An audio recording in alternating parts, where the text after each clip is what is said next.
وہ ہستیاں کہ جنہوں نے اپنا وقت، اپنی جانیں قربان کی، اپنے قلم کا زور صرف کیا، اپنے علم کا اظہار کیا، احقاق حق اور ابطال باطل کے لیے جنہوں نے اپنی پوری زندگی جو ہے وہ گزار دی۔ ان میں جو بہت نمایاں ہستیاں ہیں، ان میں مجاہد ختم نبوت وہ سیدنا صدیق اکبر رضی اللہ تعالی عنہ کی ذات گرامی ہے، کیونکہ سب سے پہلے جس ہستی نے اس فتنے کا ادراک کیا اور پھر اس کا قلع کما کیا، اس کے لیے جو ریاست کی طاقت ہے اور جو ایمان کی حرارت ہے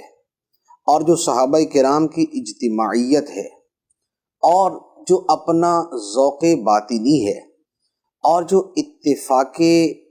امت ہے اور اجماع امت ہے، ان سب کا صحرا سیدنا صدیق اکبر رضی اللہ تعالی عنہ کی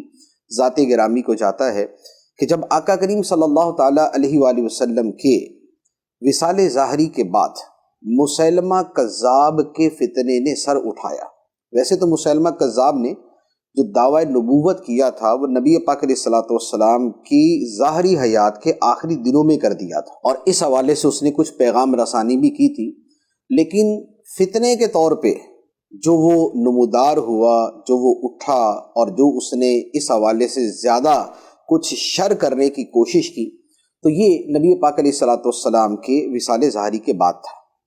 اور پھر اس کا جو مقابلہ کیا وہ حضرت سیدنا صدیق اکبر رضی اللہ تعالی عنہ نے کیا۔ اور یہ بڑی بدیہی سی بات ہے، بڑی واضح سی بات ہے کہ صدیق اکبر رضی اللہ تعالی عنہ نے جو لشکر اس فتنے کے خاتمے کے لیے روانہ کیا، وہ لشکر کن پر مشتمل ہوگا؟ اگر آپ اس سینیریو کو اور اس سیرت کے واقعے کو سامنے رکھیں تو لازمی بات ہے کہ آپ کے سامنے جو لشکر آئے گا وہ صحابہ کرام کا آئے گا، کیونکہ آقا کریم صلی اللہ تعالیٰ علیہ وآلہ وسلم کے وصال مبارک کے یہ چند ماہ کے بعد یہ مسئلہ کھڑا ہوا تھا اور آپ نے لشکر روانہ کیے تھے۔ تو اب لشکر کے اندر جن کو بھیجا جاتا ہے وہ بڑی عمر کے ہوتے ہیں، اور بڑی عمر والوں کی اکثریت جو ہے وہ صحابہ کرام کی تھی۔ ہو سکتا ہے چند افراد وہ ہوں کہ جو باہر سے مل گئے ہوں اور بعد میں مسلمان ہوئے ہوں، لیکن اس لشکر کی جو اکثریت تھی صحابہ کرام پر مشتمل تھی۔ تو اس کا مطلب یہ ہوا کہ انکار ختم نبوت کا جو فتنہ ہے، انکار ختم نبوت کا جو فتنہ ہے، اس کا سب سے پہلے جو مقابلہ کیا وہ صدیق اکبر رضی اللہ تعالیٰ عنہ کی زیر سرپرستی صحابہ کرام نے کیا۔ تو اب اس کا مطلب یہ ہوا کہ رہتی دنیا تک، قیامت تک جو بھی لوگ، جو بھی مسلمان اس طرح کے کسی فتنے کا مقابلہ کریں گے اور عقیدہ ختم نبوت کا تحفظ کریں گے، وہ صدیق اکبر رضی اللہ تعالیٰ عنہ کی سنت پر عمل کریں گے اور وہ صحابہ کرام کی سنت پر عمل کریں گے۔ تو اب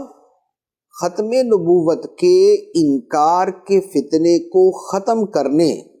کی جو ابتدا کی ہے وہ صدیق اکبر رضی اللہ تعالیٰ عنہ نے، گویا آپ نے ایک ٹرینڈ سیٹ کر دیا، آپ نے طریقہ کار وضع کر دیا، آپ نے سنت حسنہ قائم کر دی۔ اب قیامت تک جتنے لوگوں نے اس معاملے میں اپنا رول ادا کرنا ہے، ان سب کا ثواب صدیق اکبر رضی اللہ تعالیٰ عنہ کو ملتا ہے۔ تو یہ آپ کی فضیلت کی، آپ کی افضلیت کی اور آپ کی عظمت و شان کی بھی بڑی اعلیٰ دلیل ہے۔